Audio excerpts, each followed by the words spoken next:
नमस्कार दोस्तों, स्वागत है आपका आज के मुख्य समाचारों में। जी हां दोस्तों, आपको यहां पर देखने को मिलेंगी सुबह से लेकर शाम तक की तमाम बड़ी खबरें मुख्य समाचार ब्रेकिंग न्यूज अपडेट्स के रूप में। तो दोस्तों, आप सभी लोगों से रिक्वेस्ट है इस वीडियो को ज़्यादा से ज़्यादा लाइक और शेयर करें। तो चलिए दोस्तों, जान लेते हैं आज की पहली बड़ी खबर।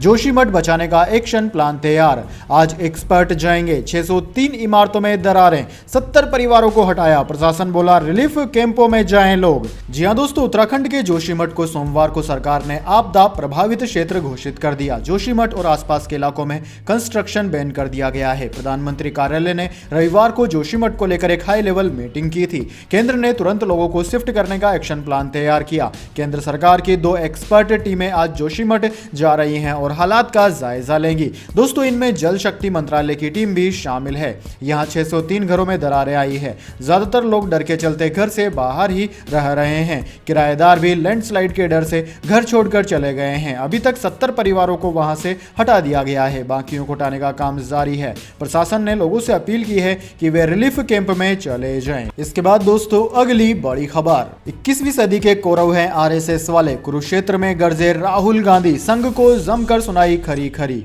जी हां दोस्तों, कांग्रेस नेता राहुल गांधी ने सोमवार को राष्ट्रीय स्वयंसेवक संघ यानी कि आरएसएस पर हमला बोला।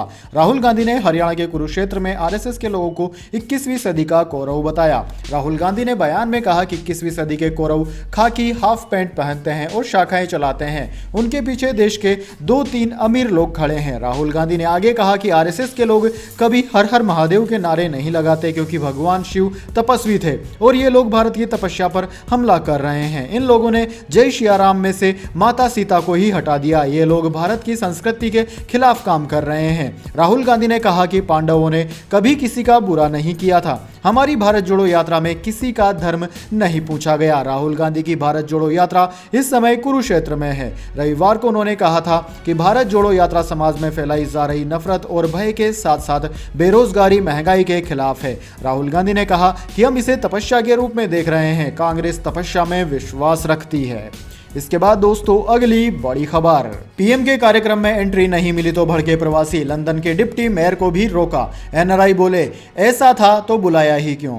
जी हां दोस्तों, इंदौर में हो रहे प्रवासी भारतीय सम्मेलन के दौरान सोमवार को आयोजन स्थल पर उस समय हंगामा हो गया जब कई एनआरआई को हॉल में एंट्री करने से रोक दिया गया। वे पीएम मोदी के संबोधन से पहले ब्रिलियंट कन्वेंशन सेंटर के ग्रैंड हॉल में प्रवेश नहीं कर सके। लंदन के डिप्टी मेयर को भी मेन गेट पर ही रोक दिया गया। एक एनआरआई को मामूली चोटें भी आई। इस पर कुछ प्रवासियों ने तीखी प्रतिक्रिया देते हुए कहा कि टीवी पर ही आयोजन दिखाना था तो बुलाया क्यों। इधर इंदौर सांसद शंकर लालवानी ने कहा कि शुरुआती दौर में थोड़ा समय जरूर लगा, लेकिन बाद में इसे ठीक कर लिया गया। इसके बाद दोस्तों, अगली बड़ी खबर। एक देश एक चार्जर, फोन, टैबलेट और लैपटॉप में मिलेगा टाइप सी पोर्ट, जाने किसे मिलेगा फायदा।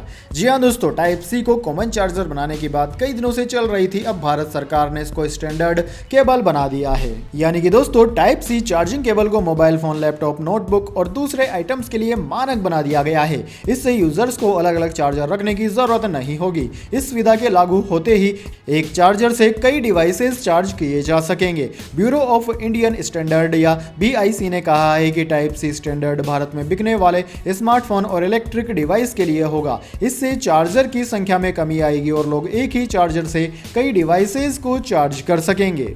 यानी कि दोस्तों, कंज्यूमर्स को अब हर बार नए डिवाइस के साथ अलग चार्जर खरीदने की जरूरत नहीं पड़ेगी। बीआईएस ने अपने स्टेटमेंट में यह भी कहा कि इससे भारत सरकार के ई वेस्ट को कम करने वाले मिशन को अचीव करने में मदद भी मिलेगी। दोस्तों, रिपोर्ट में आगे बताया गया है कि दुनिया भर के देश इस दिक्कत को दूर करने पर काम कर रहे हैं। आपकी जानकारी के लिए बता दें, दिसंबर 2022 में कंज्यूमर अफेयर के सेक्रेटरी रोहित कुमार सिंह ने दावा किया था कि stakeholder USB type C को स्मार्टफोन, टैबलेट और लैपटॉप के लिए चार्जिंग पोर्ट बनाने के लिए तैयार हो गए हैं। इसके बाद दोस्तों, अगली बड़ी खबर। भारत जोड़ो यात्रा, राहुल गांधी से मिले किसान नेता राकेश टिकैत, इन मुद्दों पर हुई चर्चा। जी हां दोस्तों, भारतीय किसान यूनियन के राष्ट्रीय प्रवक्ता राकेश टिकैत ने सोमवार को हरियाणा के शाहबाद में राहुल गांधी से मुलाकात की। टिकैत के साथ किसान नेताओं के प्रतिनिधिमंडल भी कांग्रेस सांसद से मिलने और किसानों के मुद्दे पर चर्चा करने पहुंचे। इससे पहले जब भारत जोड़ो यात्रा उत्तर प्रदेश से गुजर रही थी तो कांग्रेस ने राकेश टिकैत को यात्रा में शामिल होने के लिए आमंत्रित किया था। हालांकि राकेश टिकैत ने यात्रा में शामिल होने से इनकार कर दिया था। दोस्तों, दोस्तों, बीकेयू के राष्ट्रीय प्रवक्ता राकेश टिकैत ने कहा था कि वह कांग्रेस की भारत जोड़ो यात्रा में भाग नहीं लेंगे। उन्होंने कहा था कि भारतीय किसान यूनियन के कार्यकर्ता राहुल गांधी की मार्च में भाग लेने के लिए स्वतंत्र हैं, लेकिन जिला अध्यक्षों के पद के ऊपर के पदाधिकारी इसमें भाग नहीं लेंगे। दोस्तों, आपकी जानकारी के लिए बता दें, भारत जोड़ो यात्रा ने 3 जनवरी को उत्तर प्रदेश में प्रवेश किया था। इसके बाद यात्रा हरियाणा पहुंची। इसके बाद दोस्तों, अगली बड़ी खबर, विधानसभा में स्पीच अधूरी छोड़कर चले गए राज्यपाल, तमिलनाडु का नाम तमीज़गम करने का सुझाव दिया। डीएमके ने कहा, आरएसएस के विचार मत थोपो।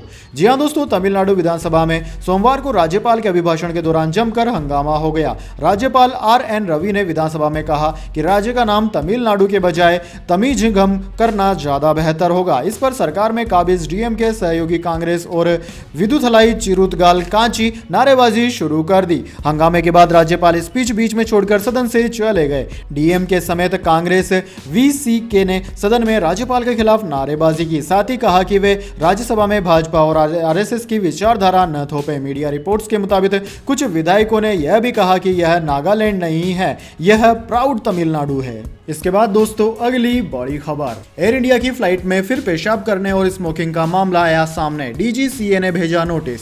जी हां दोस्तों, एयर इंडिया ने महिला के साथ हुई बदसलूकी और पायलट के बाथरूम में धूम्रपान करने के मामले में डीजीसीए ने कारण बताओ नोटिस जारी किया है। डीजीसीए ने कड़ा रुख इख्तियार करते हुए सवाल किया कि एयरलाइन ने समय रहते कोई एक्शन क्यों नहीं लिया था, और जब डीजीसीए ने सवाल जवाब किया तब जाकर इस मामले की जानकारी दी गई। प्राप्त जानकारी के मुताबिक बीते साल 26 नवंबर को एयर इंडिया की न्यूयॉर्क से नई दिल्ली की फ्लाइट में शराब के नशे में एक शख्स ने कथित रूप से एक महिला सहयोगी सहयात्री पर पेशाब कर दिया था। डीजीसीए ने पूछा है कि एयरलाइन पर नियामक दायित्वों की अवहेलना के लिए कार्यवाही क्यों नहीं की जानी चाहिए। डीजीसीए के मुताबिक 6 दिसंबर को पेरिस नई दिल्ली की उड़ान में यात्रियों के दुर्व्यवहार की 2 घटनाएं हुई। इन्हें डीजीसीए के संज्ञान में लाया गया। पहली घटना में एक यात्री को शौचालय में धूम्रपान करते पकड़ा गया। वह नशे में था और उसने चालक दल की बात नहीं मानी। एक अन्य घटना एक अन्य यात्री द्वारा कथित रूप से एक खाली सीट और साथ ही महिला यात्री के कंबल पर पेशाब करने से संबंधित है, जब वह शौचालय गई थी।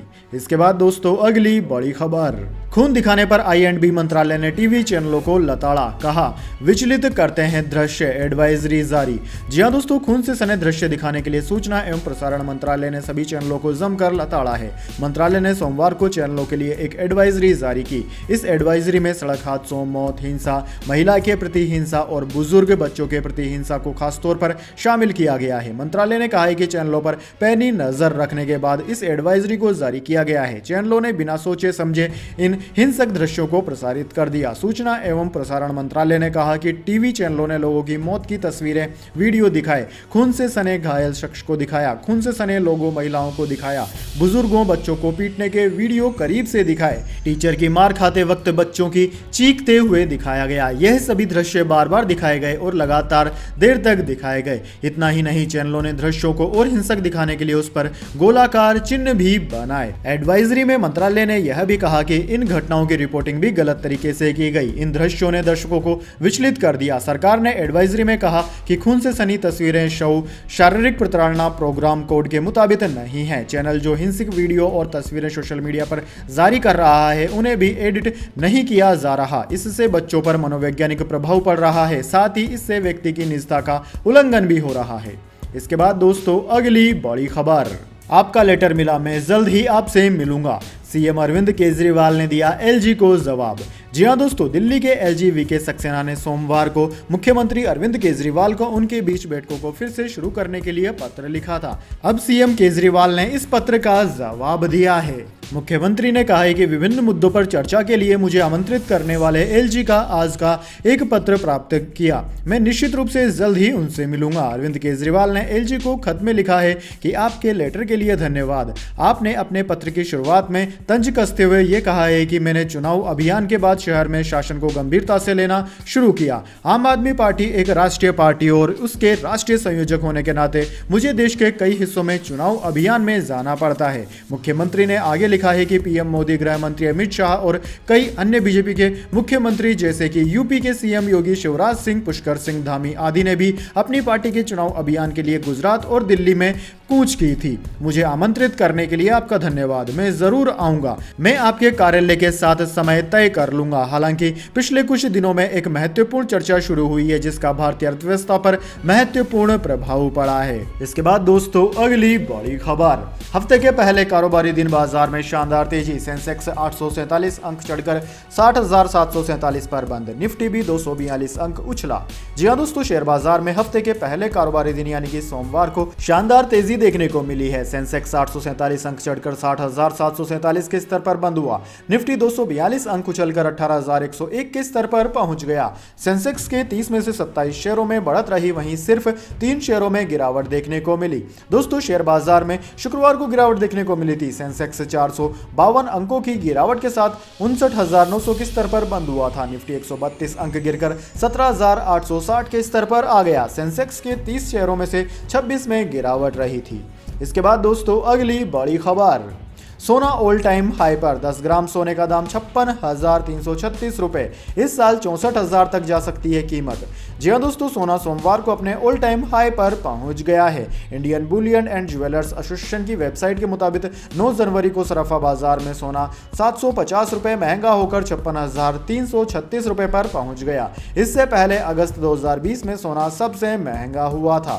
दोस्तों अब 10 ग्राम के दाम 56,200 रुपए हो गए हैं। एक्सपर्ट्स के मुताबिक इस साल सोने की कीमतें 60,000 रुपए प्रति 10 ग्राम तक जा सकती है। चांदी की बात करें तो इसकी कीमत में भी आज शानदार तेजी देखने को मिली। सराफा बाजार में यह 1,186 रुपए महंगी होकर 69,074 रुपए प्रति किलोग्राम पर आ गई। 6 जनवरी को यह 67,888 रुपए प्रति किलोग्राम पर थी। इसके बाद दोस्तों अगली बड़ी खबर, दिल्ली में प्रदूषण के मद्देनजर शुक्रवार तक BS3 पेट्रोल और BS4 डीजल कारों पर लगाया गया प्रतिबंध। जी हां दोस्तों, दिल्ली में ठंड के कहर के बीच बढ़ते प्रदूषण को नियंत्रित करने के लिए शुक्रवार तक BS3 पेट्रोल और BS4 डीजल कारों के परिचालन पर प्रतिबंध लगा दिया गया है। दिल्ली की हवा की गुणवत्ता सोमवार को प्रतिकूल मौसम संबंधी स्थितियों के कारण काफी गंभीर स्थिति में पहुंच गई, जिसके बाद वायु गुणवत्ता प्रबंधन आयोग ने सभी NCR राज्यों को अधिक सख्ती के साथ प्रदूषण विरोधी उपायों को लागू करने का निर्देश दिया था। इसके बाद दोस्तों अगली बड़ी खबर, कांग्रेस में जान फूंकने का फार्मूला 80 दिन बाद भी लागू नहीं कर पाए खड़गे, पहले खुद भी देना पड़ेगा इस्तीफा। जी हां दोस्तों, कांग्रेस की कमान संभाले मल्लिकार्जुन खड़गे को 80 दिन बीत गए हैं, लेकिन संगठन के भीतर कोई बदलाव अब तक नहीं हो सका है। खड़गे के पास वर्तमान में 2 पोस्ट हैं, जबकि चुनाव से पहले उन्होंने 1 पोस्ट छोड़ने की बात कही थी। खड़गे कांग्रेस अध्यक्ष के साथ साथ वर्तमान में राज्यसभा में नेता प्रतिपक्ष भी हैं। उत्तर प्रदेश समेत 5 राज्यों में करारी हार के बाद पार्टी में जान फूंकने के लिए कांग्रेस ने उदयपुर में चिंतन शिविर का आयोजन किया था। शिविर में प्रस्ताव पास कर पार्टी ने संगठन के भीतर आमूलचूल परिवर्तन की भी बात कही थी। इसी वजह से नए अध्यक्ष का चुनाव कराया गया और वरिष्ठ नेता मल्लिकार्जुन खड़गे को कांग्रेस की बागडोर मिली। इसके बाद दोस्तों अगली बड़ी खबर, कंझावला केस, कार में फंसी महिला को देखने के लिए आरोपी नीचे उतरा, लेकिन पुलिस ने कोर्ट को बताया। जी हां दोस्तों, कंझावला कांड के आरोपियों को पता था कि एक युवती उनकी कार के पहियों के बीच फंसी हुई है, लेकिन फिर भी उन लोगों ने महिला को बचाने की कोशिश नहीं की। दिल्ली पुलिस ने सोमवार को मामले की सुनवाई के दौरान कोर्ट को यह जानकारी दी। इसके बाद दोस्तों अगली बड़ी खबर, बुमराह श्रीलंका के खिलाफ वनडे सीरीज से हुए बाहर। 6 दिन पहले की थी टीम इंडिया में वापसी, 5 महीने पहले चोट लगी थी। जी हां दोस्तों, तेज गेंदबाज जसप्रीत बुमराह श्रीलंका के खिलाफ वनडे सीरीज में टीम इंडिया का हिस्सा नहीं होंगे। वे फिटनेस से जुड़ी परेशानी के चलते होम सीरीज से बाहर हो गए हैं। न्यूज एजेंसी PTI ने सूत्रों के हवाले से बताया कि बुमराह अभी पूरी तरह फिट नहीं है, इसलिए वे श्रीलंका के खिलाफ वनडे सीरीज नहीं खेलेंगे। दोस्तों BCCI ने बयान जारी कर कहा कि पूरी तरह फिट होने के लिए बुमराह को थोड़े और समय की जरूरत है। उन्हें एहतियात के तौर पर बाहर किया गया है। सिलेक्शन कमेटी ने बुमराह की जगह किसी भी नाम का ऐलान फिलहाल नहीं किया है। इसके बाद दोस्तों जाने अगली बड़ी खबर, लेकिन उससे पहले मेरी आपसे एक छोटी सी रिक्वेस्ट है। अगर दोस्तों आपको अभी तक हमारी न्यूज़ पसंद आई है तो इसे एक छोटा सा लाइक ज़रूर दे दीजिए, और अगर आपको पसंद नहीं आई है तो बेशक आप डिसलाइक भी कर सकते हैं, लेकिन दोस्तों लाइक और डिसलाइक ज़रूर कीजिए, क्योंकि दोस्तों यही हमारी मेहनत का फल होता है और इसी से हमें पता चलता है कि आपको हमारी वीडियोज़ पसंद आ रही है या नहीं। तो चलिए दोस्तों जान लेते हैं आज की अगली बड़ी खबर। तुनिशा शर्मा केस, शीजान खान को नहीं मिली जमानत, 11 जनवरी तक के लिए टली सुनवाई। जी हां दोस्तों, महाराष्ट्र के पालघर जिले की एक अदालत ने टेलीविजन अभिनेत्री तुनिशा शर्मा को आत्महत्या के लिए उकसाने के आरोप में गिरफ्तार अभिनेता शीजान खान की जमानत अर्जी पर सुनवाई शनिवार को 9 जनवरी तक के लिए स्थगित कर दी। मीरा भाईदर वसई वीरवार पुलिस ने कहा कि वह तुनिशा की मां विनीता शर्मा का बयान दर्ज नहीं कर पाई क्योंकि वह मृत्यु के बाद की रस्मों में व्यस्त है और उन्होंने अपना पक्ष रखने के लिए 13 जनवरी तक का समय मांगा, जिसके बाद अदालत ने खान की जमानत अर्जी पर सुनवाई टाल दी। विनीता शर्मा शनिवार को अदालत में मौजूद नहीं थी। इससे पहले उन्होंने आरोप लगाया था कि उनकी बेटी की मौत हत्या का मामला हो सकती है। उन्होंने खान और उसके परिवार पर बेटी को उसका धर्म बदलने के लिए मजबूर करने की कोशिश करने का भी आरोप लगाया था। इसके बाद दोस्तों अगली बड़ी खबर, प्रधानमंत्री बोले इंदौर पूरी दुनिया में लाजवाब, भारत स्किल कैपिटल, यह दुनिया के विकास का इंजन बन सकता है। जी हां दोस्तों, प्रधानमंत्री नरेंद्र मोदी आज इंदौर में 17वें प्रवासी भारतीय सम्मेलन में शामिल हुए। मोदी ने कहा कि आज दुनिया भारत की सुनती है, भारत में स्किल कैपिटल बनने का सामर्थ्य है, यह दुनिया के विकास का इंजन बन सकता है। भारत के पास सक्षम युवाओं की बड़ी तादाद है, हमारे युवाओं के पास स्किल भी है, वैल्यूज भी है, काम करने के लिए जरूरी जज्बा और ईमानदारी भी है। पीएम मोदी ने इंदौर की खूब तारीफ की, कहा इंदौर दुनिया में लाजवाब है। लोग कहते हैं कि इंदौर एक शहर है, लेकिन मैं कहता हूं कि इंदौर एक दौर है जो समय से आगे चलता है। इस साल भारत दुनिया के G20 समूह की अध्यक्षता भी कर रहा है। भारत इस जिम्मेदारी को एक बड़े अवसर के रूप में देख रहा है। हमारे लिए यह दुनिया को भारत के बारे में बताने का अवसर है। हमें G20 को केवल एक डिप्लोमेटिक इवेंट नहीं बल्कि जन भागीदारी का आयोजन बनाना है। इसके बाद दोस्तों अगली बड़ी खबर, मेटा का हिस्सा बने टाटा क्लिक के पूर्व सीईओ। मेटा ने विकास पुरोहित को इंडिया में ग्लोबल बिजनेस ग्रुप का हेड बनाया। जी हां दोस्तों, सोशल मीडिया प्लेटफॉर्म मेटा यानी कि फेसबुक ने टाटा क्लिक के पूर्व सीईओ विकास पुरोहित को इंडिया में ग्लोबल बिजनेस ग्रुप का हेड नियुक्त किया है। इस बात की जानकारी सोमवार को मेटा ने एक स्टेटमेंट जारी करके दी है। कंपनी ने स्टेटमेंट में कहा कि मेटा ने देश के लीडिंग एडवर्टाइजर्स और एजेंसी पार्टनर्स पर केंद्रित चार्जर की स्ट्रेटजी और डिलीवरी को लीड करने के लिए भारत में ग्लोबल बिजनेस ग्रुप के डायरेक्टर के रूप में विकास पुरोहित को नियुक्त किया। पुरोहित भारत में मेटा के एड्स बिजनेस के डायरेक्टर और हेड अरुण श्रीनिवास को रिपोर्ट करेंगे। पुरोहित भारत के सबसे बड़े बिजनेस सेंस और एजेंसी इकोसिस्टम के साथ मेटा के काम को लीड करेंगे। वे कंपनी के business vertical teams, agency teams और बिजनेस सॉल्यूशन टीम होंगी जो उन्हें रिपोर्ट करेंगी। इसके बाद दोस्तों अगली बड़ी खबर, घर में फर्जी आदमी घुसे तो वहीं मार डालो। यूपी के बीजेपी विधायक बोले न कर पाओ तो बुला लेना, मैं हत्या करूंगा। जी हां दोस्तों, यूपी के गाजियाबाद में बीजेपी विधायक नंदकिशोर गुर्जर अपने बयान को लेकर एक बार फिर सुर्खियों में है। लोनी से विधायक गुर्जर ने कहा कि अगर बिजली विभाग का कर्मचारी बताकर कोई फर्जी व्यक्ति घर में जबरन घुस आए तो उसे ऑन स्पॉट मार दो। लोग अगर खुद मारने में सक्षम नहीं है तो मुझे बुला लें, मैं उसकी हत्या कर दूंगा। दोस्तों, बिजली विभाग का बताकर घरों में घुसा गैंग धमकाता है, लूटपाट भी करता है। तब विधायक ने यह बयान दिया। 7 जनवरी को लोनी इलाके में कुछ युवक खुद को बिजली विभाग के बताकर घर घर जा रहे थे। बताया जा रहा है कि इसी गैंग ने एक घर में जबरन घुसकर करीब 1.5 लाख रुपए लूट लिए। इसके बाद यह दूसरे घर में घुस गए। वहां युवती नहा रही थी, उसको बाथरूम में बंद कर दिया और कमरे से रुपए लेकर चले गए। एक मामले की शिकायत पुलिस में भी की गई। इसके बाद दोस्तों अगली बड़ी खबर, लोन फ्रॉड मामले में चंदा और दीपक कोचर को जमानत। बॉम्बे हाईकोर्ट ने कहा गिरफ्तारी कानून के मुताबिक नहीं हुई।